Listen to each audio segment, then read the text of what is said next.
बिस्मिल्लाहिर्रहमानिर्रहीम दोस्तانو उम्मीद लरम چې روغ جوړ به او د ژوند په مزو کې به ملګرو په سوشل میډیا که تاسو کتلی وي د اسماعیل اخلاص چې کم دی یو څو تصویران هغه وایرل شوي دي د فیسبوک سټوري ته هغه اپلوډ کړی شوي دي د موبایل نه او د هغې نه پس چې کم دی په سوشل میډیا باندې هغه ډیر زیات په تیزۍ سره هغه شیر کیږي په دې کې داسې نازیبه الفاظ هم شیر شوي دي هغې سره داسې پهاش تصویران هم شیر شوي دي چې هغه زه تاسو ته ښودلی هم نشم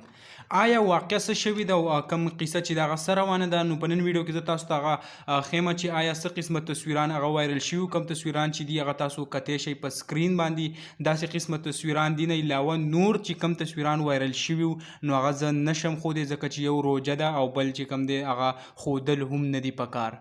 نو اسماعیل اخلاص چې کوم دی د دې په حقله باندې د هغې نه پس 3 غنټې پس هغه لایو راله او کوم خپل وضاحت چې دی هغه وکړو چې آیا څه قسمه واقعه شوې ده چې آیا تصویران زما دي او که نه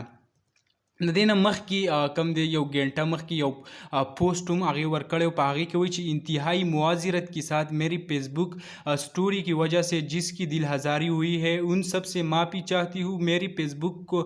پیج کو کسی نے ہیک کیا ہوا ہے ابھی اپنی ایڈیٹر کی مدد سے کچھ بحال کیا ہے آپ سب لوگ کا شکریہ ان وقت میں پر اطلاع دی هغه وایي چې زما کوم پیج چې دی هغه هیک کړی شوی و او زما کوم ایډیټر چې دی د هغې په ذریعه باندې ما اوس پیج هغه واپس بحال کو خو کم سټوري چې شیر شوي دي کم تصویران چې شیر شوي دي نو په هغې کې په خپله هم هغې وضاحت کړی دی چې انتهائی معذرت کے ساتھ میری فیس بک سٹوری کی وجہ سے جس کو دل آزاری ہوئی ہے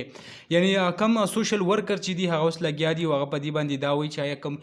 پکچر چې وایرل شوي دي نو هغه واقعي د نور احساس دي څوک وایي نه دي خو په دې باندې داسې څه خبر لا فی الحال نه دی راغلی ځکه چې اسماعیل اخلاص چې کم دی هغه هم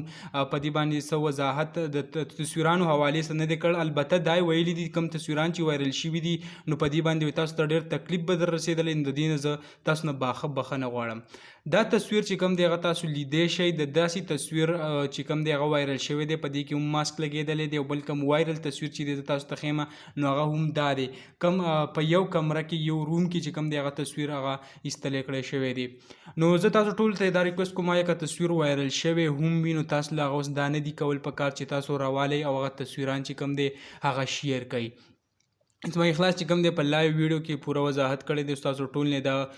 کړلی چې کوم پروپیګانډي چې کوم دی هغه په ما پسې مه شیر کوئ کوم دې نه مخکې که مونږ وګورو نور احساس چې کوم مسله راغل و کوم تصویران چې وایرل شي هغه هم روان و بل په دې روژه کې چې کوم دی اوس که تاسو وګورئ فیسبوک ټول ډک دی داسې قسمه ویډیو صرف هغه شیر کېږي چې د اسماعیل اخلاص چې کوم دی دا تصویر داسې وایرل شو دا شو نو تاسو ټول ته یو ریکوست دی چې آیا داسې تصویران هغه نور مه شیر کوئ که هر څه چل شوی برای مهرباني هغه ډیلیټ کړئ او داسې قسمه پوسټونه هغه نور قلار شي